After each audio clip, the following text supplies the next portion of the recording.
Everybody, welcome to another Around the Lens interview. I'm here with the writer and director of the film Disc, which is premiering in Tribeca this June. I'm with Blake Winston Rice, the director of the film, and Victoria Ratermanis. Hello, welcome to the program. Hi. What's going on? Thanks for having us on. So great to have you here. And, I what I love about film festivals and in general is you really don't know what you're getting into before you see a film, and I had no idea what the film Disc was really going to be Yes. about.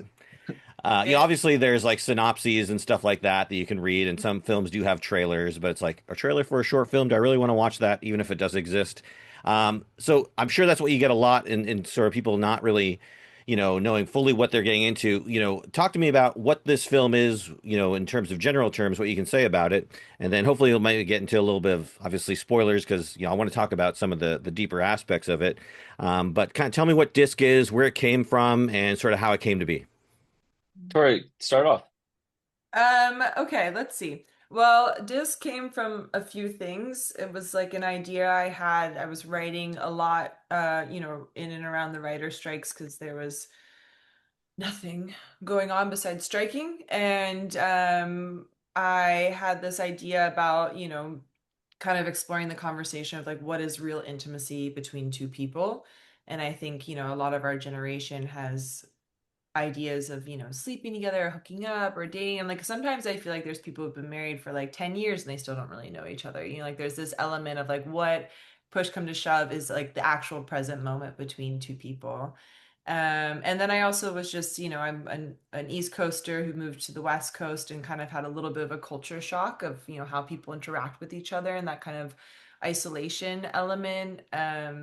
There's a moment where Jim's character waves to a stranger and the stranger's like, the hell? And like that really happened to me. And I just was like so blown away by that. I was like, what the? You're looking at me. And I'm like, it was just like such a crazy kind of human experience. So it came from a few things. And then I am like 5 years sober. And I felt like the concept of being with someone or dating just felt like a live wire. Like it felt so vulnerable and physical and terrifying and nerve-wracking and so just kind of exploring like the the edge of how close two people can really get and kind of what that does to people. I think human beings are so funny and they just do the weirdest things when they're put in a pressure cooker situation, and so kind of exploring that and then working with Blake on the idea too. There's such an element of like male female experience, education, interaction, language, these two sides that coexist with each other in the world all the time, and then sometimes feel like we have no idea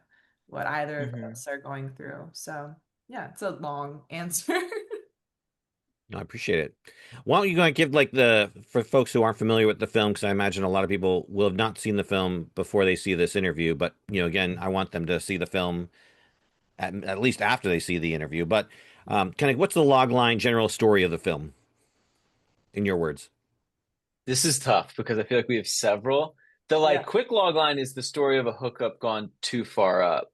But Hmm. to expand on that, it's about a one night stand and this person who is like a keynote speaker at this speech who wakes up hungover, death, and bags someone the night before on like their one work trip of the year, realizes that they are late and they need to get out of this place and kick this person out of their room, but there is something medically wrong that they cannot fix by themselves.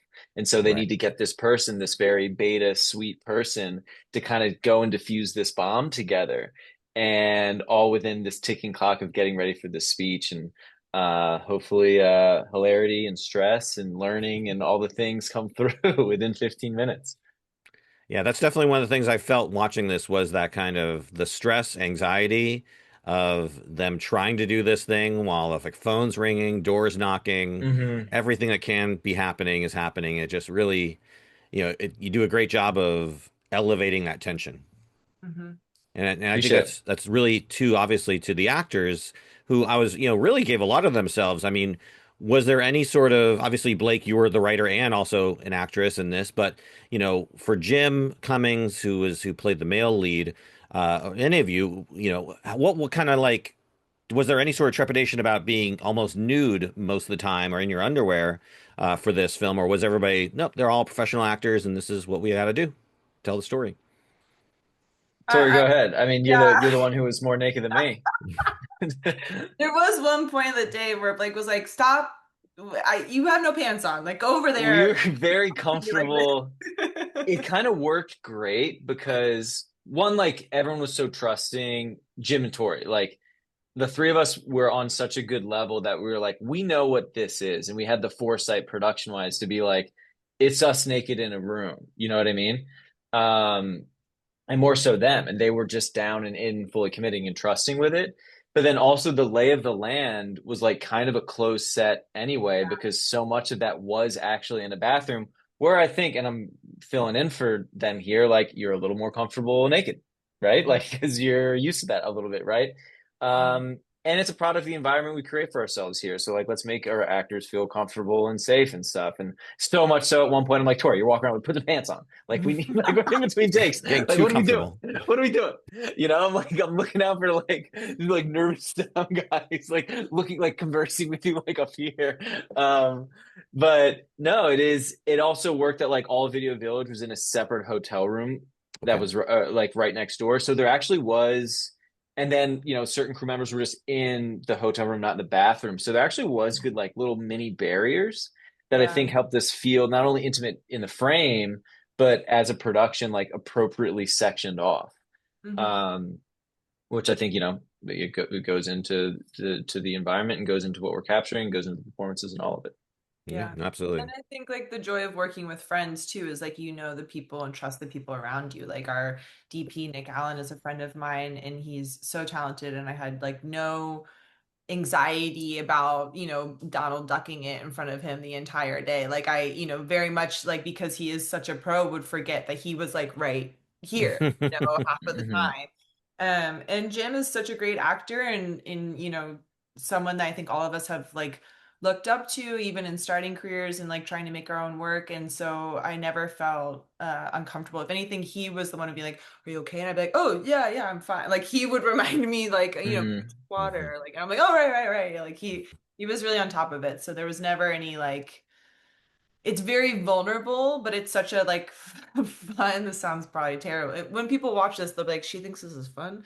It was such a fun experience, that you forget at a certain point in the day, like what you're actually doing because you're so there's so much freedom in like the set and the experience and acting and working with my partner. So yeah. Right. Yeah, no, It's a lot absolutely. of implied, and we imply the nudity for 90% of it. Like people are just Hmm. they're in underwear, they're not fully naked. And part of the way that I think you can instill the confidence in the actors to be there is let them know it's in good hands. Like it's like I'm a lot of my job is setting up that environment, but also like promising them that this is dope and this is going to be cool and this is going to work. Like you're not going to be made to look a fool, which can be scary and intimidating and all that. And I'm not Right. naked in front of the camera, so I feel like it's my responsibility partly to prove like, look what we're doing. We have a course, we have a mission here. What this is going to work and this blah blah blah. And that'll help make people feel a little more comfortable about being super vulnerable in it. Right. Mhm. No, absolutely. I think, as a director, there needs to be a tremendous amount of trust in you to be able to, convey this and make sure that you are obviously doing their performance justice. And, you mentioned that you all are friends. So is that's the case then? You all are friends in making this, or do you have Yes, anybody no, Hmm. out?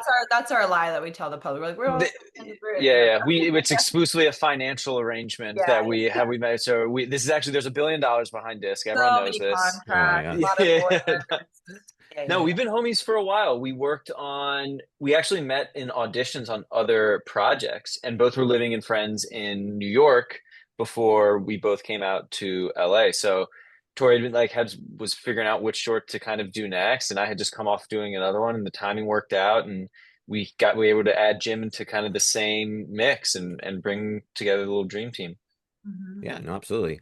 And as I was kind of watching this, you mentioned money, and I thought to myself, they could probably shoot this without anybody knowing because they're in the hotel room like the whole time, But then I Yeah. thought, obviously, you probably had to, get permission and rights from the hotel to use their space. I would Totally, imagine. definitely. I would imagine. Maybe.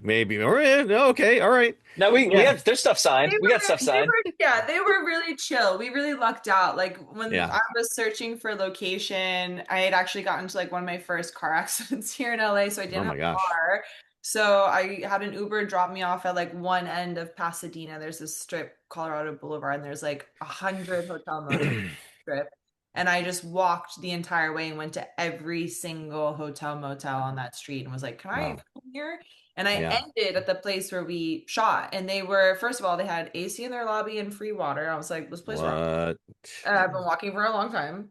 But they were so nice and chill about it, and we definitely had insurance and signed contracts and everything, and we're never Yeah. like the title of the location necessarily, but it was such a gift of a location because they were just like, rent a room. Yeah. Mhm. Do No, it I was for only saying it from the perspective of myself as a filmmaker who's done yeah, many, low budget shorts. Like, what can you get away with? Like, I've shot in a yeah. hotel room, Oh just yeah. doing it, just getting it done. So, you could get away with a lot of this until, of course, the maid showed up, and I was like, okay, well, obviously they're outside the hotel room now, so gonna need a Yeah. few more people, a few more permissions. And I was like, oh man, not the housekeeper. And I Yeah. love the dialogue of Jim when he comes to the door. He's like so flustered. Like Hmm. that's some really sort of rich dialogue right there. Any sort of processes you got into place when you were writing the dialogue, Victoria? Yeah, I mean, I think, initially with the original kind of script, it was much shorter and then we kind of expanded it. And Blake was like, I really think you should think about like setting and like building more of a world with it. And then when it came down to the gym monologue, that was something that Blake really was like, I want to like this is a big thing to put in here. And then we kind of worked together of like slimming and cutting certain things because I think we both love kind of like the behavior of things and not so much like exposition, like really allowing the audience to be as smart as they are. But there's just something so brilliant about someone trying to be a hero and he is wavering in that moment. Just Uh, like giving the hero speech before the hero has decided to do yeah. it, um, was really fun. And Jim and I messed with it. And I remember just being like, "You're talking about this. You do not believe these words, and the blood has left your head, Hmm. and the blood has left your body. Like, start there." Yeah. But yeah, that was a fun one. I think Tori was on the other side, literally the conjoining room, watching on Video Village. And I think I was laying down but like under, like in between the two beds, Yeah. with a little handheld monitor, watching Jim go in and out of those takes. So good. Um, I remember I had a bit that didn't work, but but his during that monologue, we have takes of him talking and Yeah. slowly tilting down to his badge, his name badge that he wears, and I made his last name Fisher.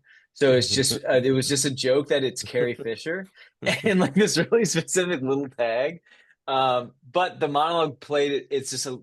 It tipped too goofy, um, and we cut it. But Yeah, Jim's just too good in that moment. And I think mhm, like that intimacy too in that moment is so good. And then you reveal who he's saying this like, as if like a flag and like a rising sun was coming up behind him. And this woman's like, all right, mhm, like I'm mhm, just trying to do my job. And I think that's like, kind of the, in terms of like writing and acting and like this project, I think we just both really enjoy how weird people are and like the things that we get caught up on in ourselves. Like even, for Alex, like, I have to go speak to 300 people right now. Like this is inconvenient.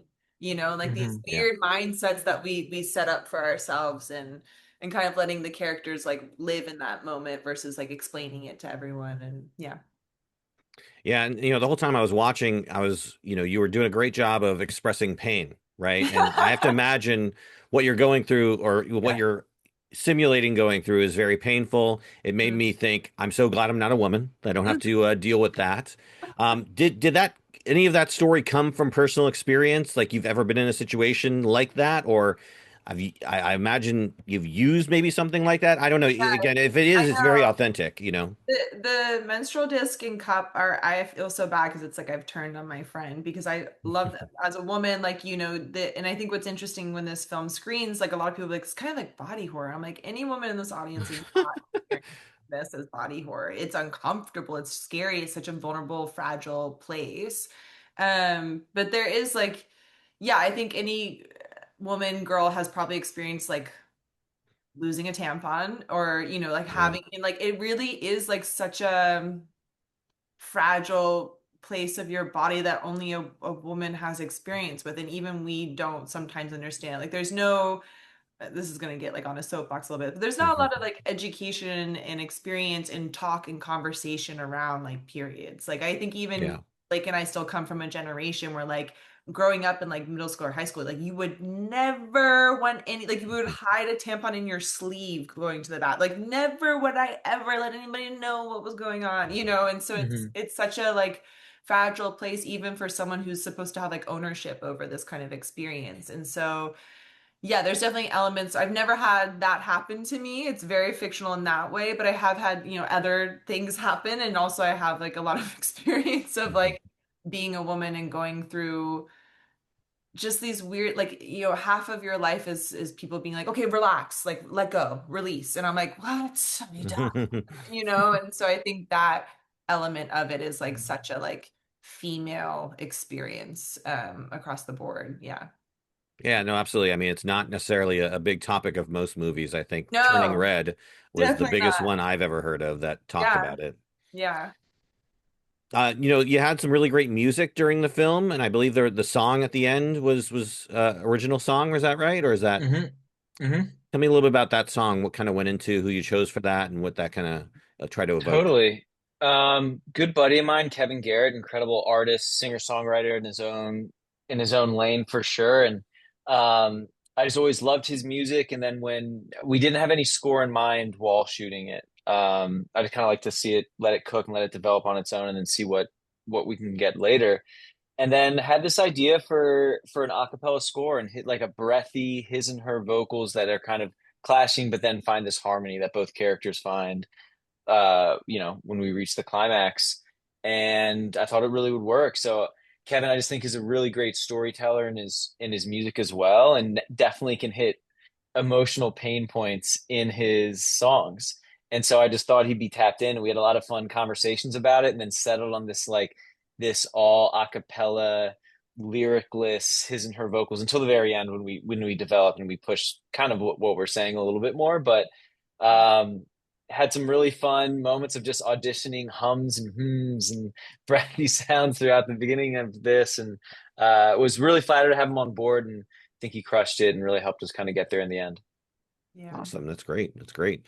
I want to ask some technical questions. It looks like you shot this on film. Is that correct? Or is it No, we just did kind of? not. Oh, We shot okay. digital, Sony Venice.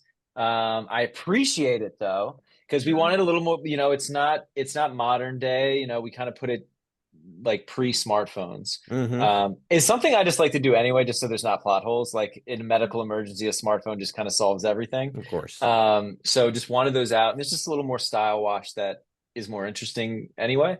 Um, but no, we shot it digital. Okay, that's great. No, I mean the film looks gorgeous. What was obviously you mentioned earlier about the scene where you're waving at the random hotel worker. What was sort of the meaning behind that particular scene in the film? This is a great question. I think Tori and I have different Yeah. thoughts on it, which I Yeah. like. You go first.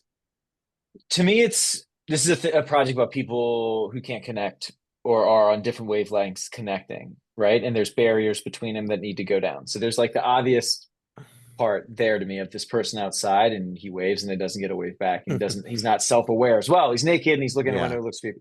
To me, also, this is a guy who is not in his own insecurities, does not have a grasp on his masculinity. And what that is to him is probably providing for a girl. Hmm. And he's not attached to that.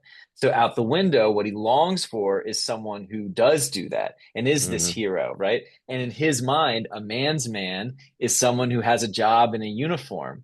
and smoke cigarettes. And so that's what he's daydreaming about. He wants to be this guy, and he Mm. isn't this guy, and he's longing for him.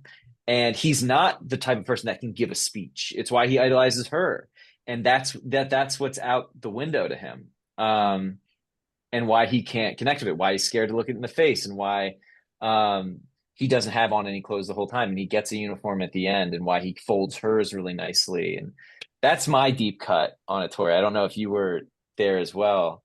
I'm also into people really taking it as, oh, this is Yeah. just a weird moment, and that also kind of works too. Like, Yeah. Yeah. um, so it could be all in one or just one. What do you think, Tori?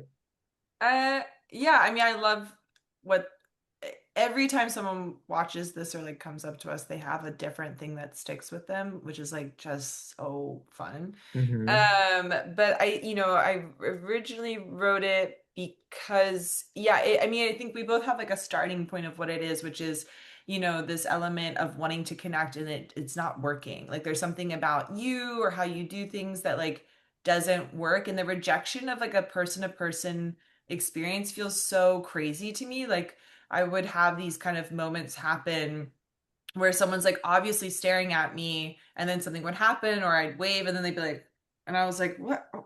We're both people here. Like we're both two human beings here seeing each other. Like shit, like acknowledge that we're both doing this together, kind of experiencing it. To me, it feels so like lonely to have that kind of rejection in certain ways. I also think like, in writing it, it's that element of like what is your natural instinct? Like, this person's kind of staring at the window and kind of thinking, and then you don't realize that you're looking at someone, and this person kind of looks back, and you're like, oh, hey. And like his natural instinct is to be like, hi.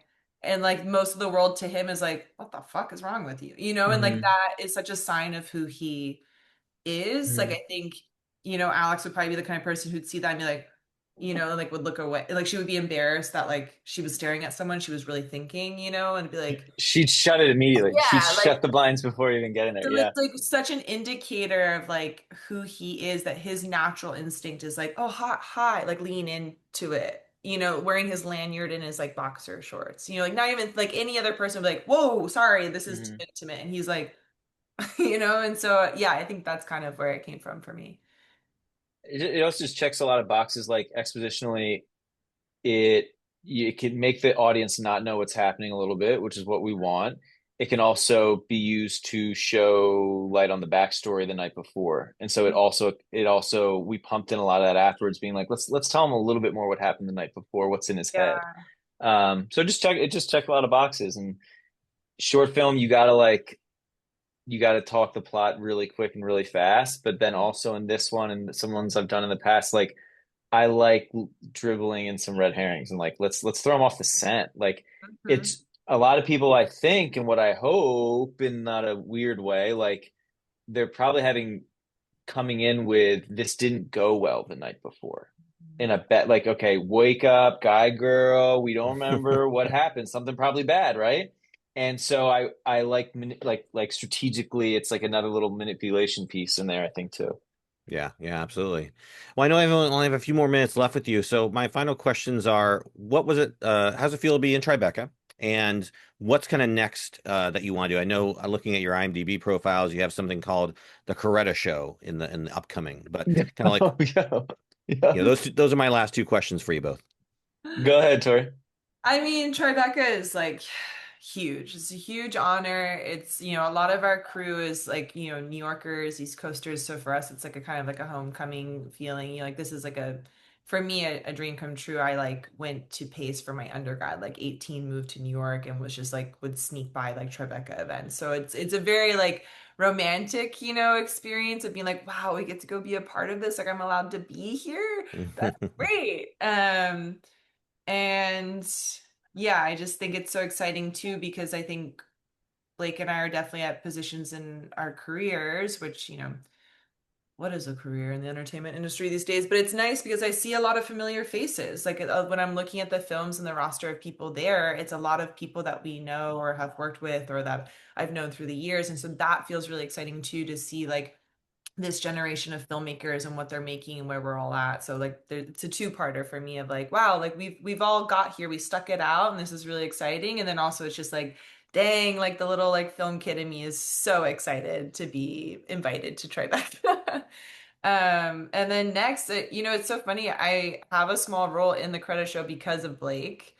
I don't know, you'll have to explain that, but I think we're both working on scripts and projects that we're trying to move forward. I have a short that I wrote that I'm raising funds for right now through the Gotham fiscal sponsorship, and then a feature that I'm shopping around.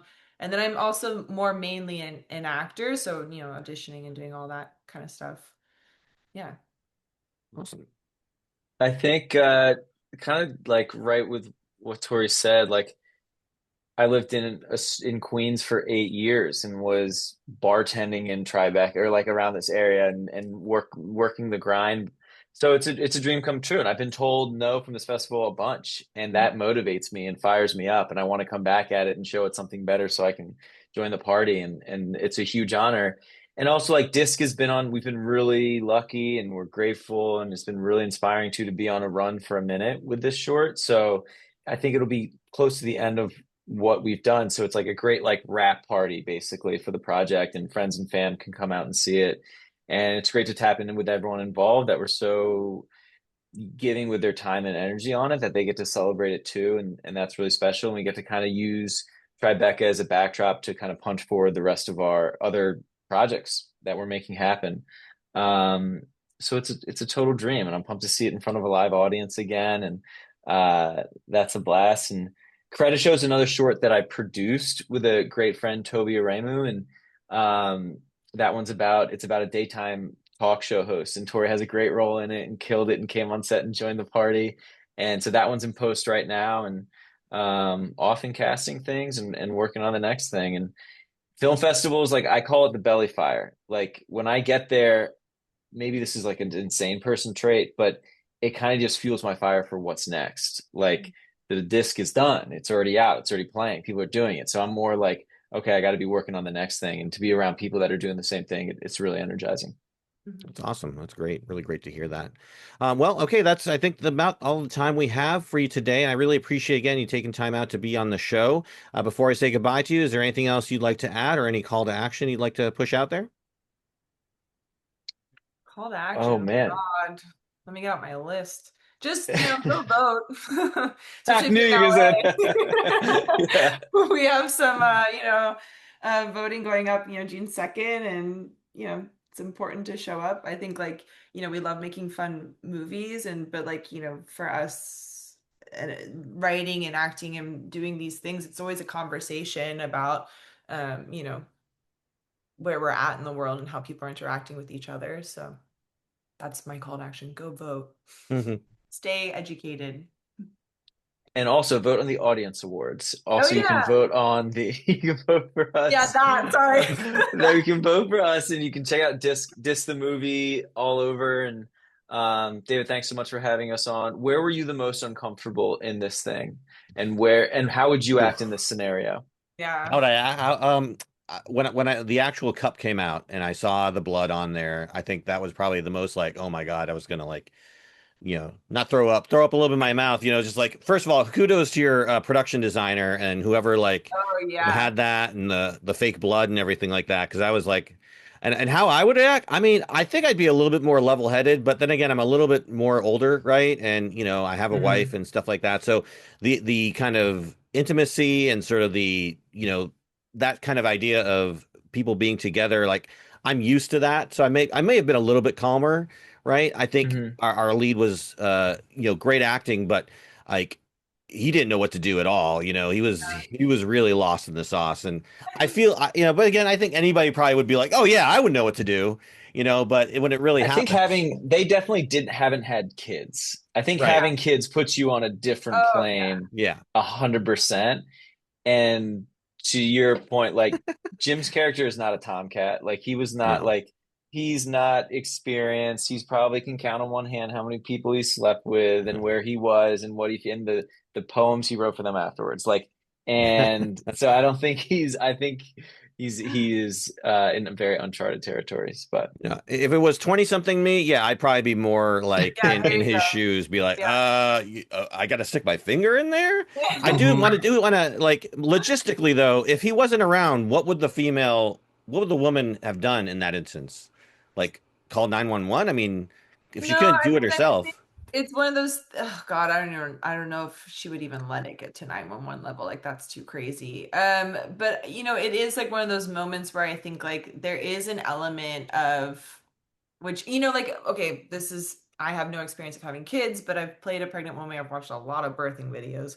yeah, It really is about relaxing and opening up your body. And so, sure. like, trying to do that on your own. And I think the constraints of time starts to make it feel impossible to her. Like, her need Yeah, to be on time and prepared. And, like, she's like waking up and kind of going through her speech a little bit already, even though she kind of wants to throw up because she drank too much last night. Like, there's like, right. that is what I think starts to break her plan, her game plan and ability to do it on her own. And usually this is something that she would probably just handle and figure out on her own. So I think like it really like the time factor is what eliminates that like I got this moment, Mhm. Yeah. in like a bathroom. She does housekeeping. Yeah. Housekeeping, I would imagine, yeah. Like I think that would be the movie version of what Yeah, would yeah. happen Or like, if take a bath or something if you have that time. I don't know. Right. Something that's gonna help you like relax and get out of the panic zone. I think panic and tension is what is like the real downfall here in Mhm. tension making.